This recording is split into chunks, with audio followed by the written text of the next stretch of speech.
They bought them. They paid for them. Now, this photograph was released by the Japanese Space Agency, and you can see the Japanese writing here. This was taken by Apollo 13. Now, you're all familiar, I'm sure, with Apollo 13. That was the aborted mission that was going to the moon to land, and they had an accident on the way. They couldn't land. They damn well barely got back. While they are on their way to the moon, here's the moon, a number of things began happening. Some strange objects were appearing outside the windows of the spacecraft. And guys, they grabbed their Hasselblad camera and started taking pictures. This photograph shows 3 different objects here. This looks like a circular object with an enlarged dome on top. This is a smaller object, a circular kind of disc-shaped craft. But coming in from the right margin of this particular picture is this. Next picture, please. Here we are. This is a blow-up of the positive in the photograph. And here is a blow-up of the negative of this object here. Ladies and gentlemen, this particular object is 5 miles long. And I'm tempted to use the term Big Mother. No pun intended, but it appears to be a mothership. It's gigantic. 5 miles long. And here these NASA guys are up there in this little cramped Apollo capsule, and they look out their window and they see something that's 5 miles long. Shakes them up a little bit. When they got back to NASA with these pictures, that shook them up a hell of a lot. Next picture, please. This is the next sequence. Here, this large mother has moved into the middle of the frame, and something else has shown up over here, which has been estimated to be 2 miles long. But this really upset the guys. I've never been able to find out which one of the 3 Apollo members of the Apollo 13 crew would admit to ever having taken these pictures. Because as you know, the Apollo astronauts were threatened with their lives. I kid you not, they were threatened seriously. They even threatened their families if they ever divulged any of the information that they knew. Next photo, please. Now, here we are. Here's the Big Mother. Here's the other one, 2 miles long. Here's a picture of the positive. This is the negative. This mother is 5 miles long. Up here you see what appears to be 2 circular objects either arriving or departing from that particular big ship. I can almost understand why the authorities in NASA, why the authorities in the space program didn't want this information to come out. They were frightened.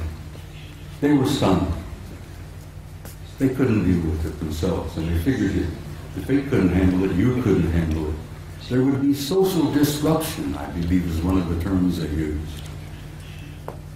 They would disturb the body politic, I believe the term they used. So they clamped the lid down on this, and it's still down, and it's going to stay down, I'm afraid, for some time yet. Until people like yourselves and people like me and the rest of them here on the stage, by pushing and prodding and chipping away at this lie and this secrecy, eventually we will succeed. And don't you doubt that for a minute.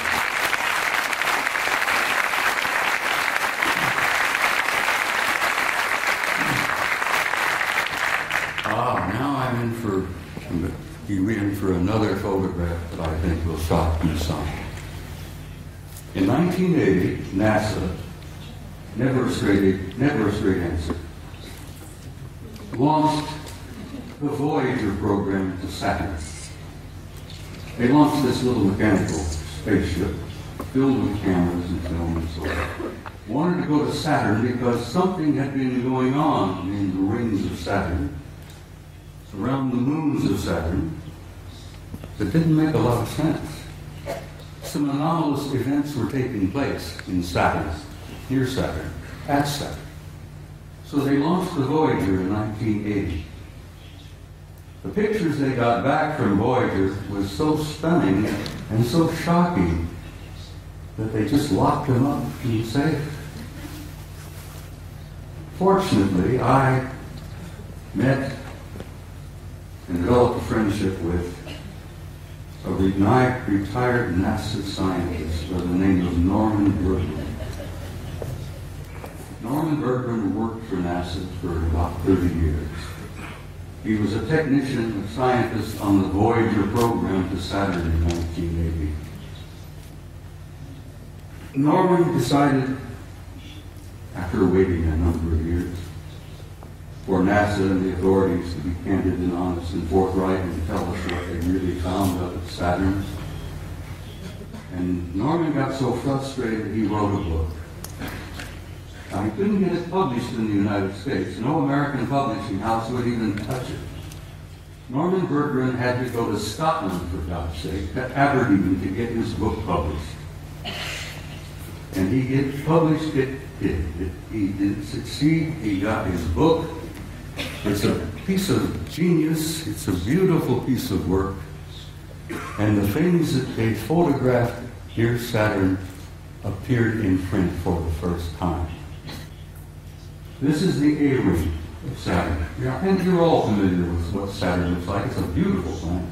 It's giant. It's a big one. But it's got rings all around.